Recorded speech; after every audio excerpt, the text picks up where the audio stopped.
ఒక్కొక్కసారి అందరూ అనం కానీ కొందరు ఒకరిద్దరు ఉంటారు. నేను అందుకే మా వాళ్ళకు కూడా క్లియర్గా చెప్తున్నా, మీరు వైఎస్ఆర్ కాంగ్రెస్ పార్టీని ఆదర్శంగా తీసుకుంటే వాళ్ళకంటే భయంకరమైన పరిస్థితులు మీకు వస్తాయి, బీ కేర్ఫుల్ అంటారు. నేను అందుకనే 95 సిబిఐని ఎందుకన్నాను, మొన్న కూడా నేను ఒక మాట చెప్పాను, అవసరమైతే ఒకరిద్దరిని వదులుకోవడానికి సిద్ధపడతాను, నో క్వశ్చన్ ఆఫ్ కాంప్రమైజ్. నేను ఒక ధ్యేయంతో, ఒక విజన్తో, ఒక ఆశయంతో పనిచేసేటప్పుడు నా ఆశయానికి సహకరించకుండా విఘాతం క్రియేట్ చేసే వ్యక్తులు కానీ శక్తులు కానీ ఉన్నప్పుడు నేను దాన్ని సమర్థవంతంగా అడ్డుకట్టేయాల్సిన బాధ్యత నా పైన ఉంది. మా పార్టీ వాళ్లే కాదు, ఒక యజ్ఞం మారిగా చేసుకుంటా ముందుకు పోతున్నా. వీళ్ళు రాక్షసుల మారిగా వచ్చి యజ్ఞ ఫలితాలు రాకుండా చేయడానికి అన్ని విధాల ప్రయత్నం చేస్తారు. ఈరోజు అది జరిగింది. 12,000 రూపాయలు ఇచ్చి కొనేయండి, ఎంతైనా పర్వాలేదు, 20 మిలియన్ కేజీస్ ఉందంటే కొనమన్నాను.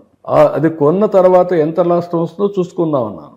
నిన్న చిత్తూరులో మామిడి రేట్లు బాగా పడిపోతాయి, 12 రూపాయలు కనీసం కొనమని ఒత్తిడి తీసుకొస్తే వాళ్ళు మేము 7 రూపాయలు 8 రూపాయల కంటే కొనలేమంటే ఫోర్స్ చేసి 8 రూపీస్ కొనమని 4 రూపాయలు మేము సబ్సిడీ ఇస్తున్నాం కేజీకి. మెట్రిక్ టన్కి 4,000 రూపాయలు సబ్సిడీ ఇస్తున్నాం. అది తాత్కాలికం.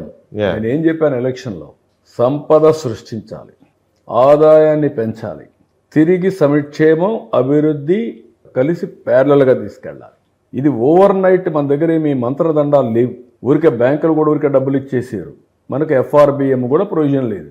నేను డబ్బులు ఖర్చు పెట్టనని చెప్పడం లేదు, బ్యాంక్స్ ఇవ్వడం లేదు, బ్యాంకులు ఇవ్వడం అని చెప్పడం లేదు. బీ క్లియర్, FRBM లేదంటున్నా, లిమిట్ లేదు. FRBM అంటే ఏంటి? నేను ఎప్పుడు కూడా నా వల్ల కాదని ఎప్పుడు చెప్పను.